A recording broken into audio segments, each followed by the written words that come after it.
Breaking right now, that deadly fire in the Bronx. We want to return to that. We know one person has been killed. One is in critical condition. The FDNY giving an update. We're going to listen in here. Department of Buildings and NYSEM and the Red Cross to care for the people at the scene. I'm now going to give it over to Chief Bonilla from EMS to discuss the patient care. Thank you, Chief. Yes. Good morning, everybody. Chief Mark Bonilla, B as in boy, O-N-I-L-L-A. As the chief said, we had two victims from this fire. One was deceased at the scene. The second one was removed via EMS, provided resuscitative care, and transported to the local hospital, where we later found out that the victim was pronounced at the hospital.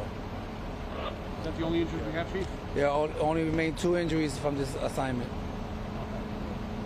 Okay, any questions here? I'm not sure about smoke alarm. I'll refer that to the chief. We're not sure yet about the smoke alarms. That will be part of our investigation. Christy. Hi, Christy with CBS.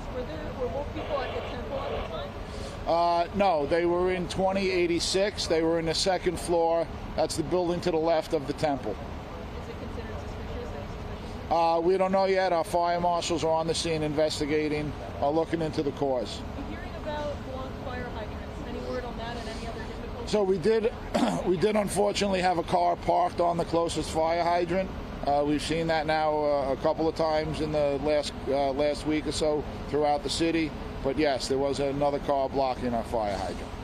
Any other difficulties in putting it out? Just the cold weather slows us down a little bit, but this was a very dangerous operation for our firefighters, and the weather did not play too much of a part. Right here, Chief.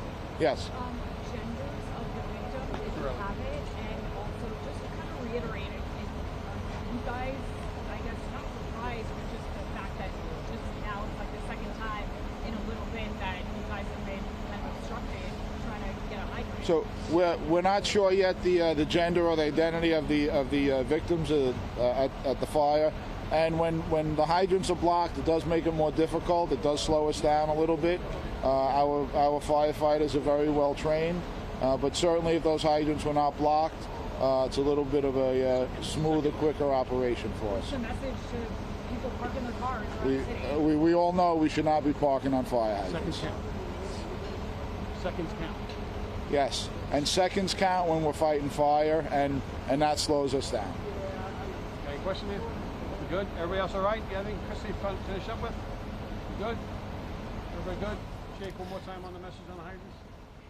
So we all know that we should not be parking on fire hydrants, and when you park on fire hydrants, it slows us down, and when we're fighting a fire, seconds count. And it started in 86. We're not sure of that yet. That's the original call we got, and that's where we operated, and our fire marshals will tell us exactly where it started. Hey, Rick. Is it too early to determine if both buildings are total losses? Department of Buildings will be on the scene to determine that, but as you can see, there's heavy damage in both buildings. And the one on the left is a residential building? Was it multiple family dwelling? But believe they're both residential buildings next to the temple. How many displaced? All right, so you've been listening to the FDNY providing an update on this deadly three-alarm fire in the Bronx this morning. Our Christy Kalishian, you probably heard, asking a couple of the questions to one of the fire chiefs there. We can now update 2 people have died in that fire.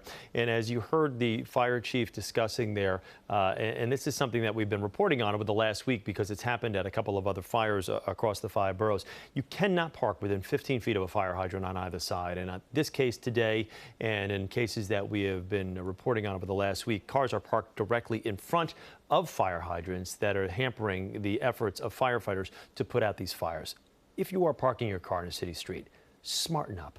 Don't park near a fire hydrant, all right? I mean, this is easy stuff. And you see what it does, and seconds matter as these firefighters are discussing, but just be smart. Just be smart.